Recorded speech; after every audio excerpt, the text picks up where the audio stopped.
Hi, it's Hannah with WTI. I do not like the look of a dish soap bottle on my kitchen sink. However, we all need dish soap, even if you have a dishwasher. So look how pretty my dish soap looks now in this beautiful glass bottle. So you can see how beautiful it is, especially when the light goes through it. It is just such a beautiful color green. Dish soap is usually a little bit thicker than regular soap, and this has no problem getting clogged. It has a nice pump. It puts out a lot. Works really nice. For my hand soap, I've used hand soap, and I also just used a little bit of dish soap and watered it down for hand soap in my kitchen as well. You can see here is the orange one.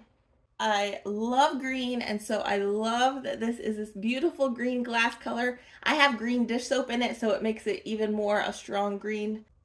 It has these really pretty diamonds etched in the glass, which just adds a little bit of really nice texture. So while I wish I never had to use dish soap in my life, if I do have to use it, it's nice that it at least comes out of a pretty little bottle. And that is my point of view.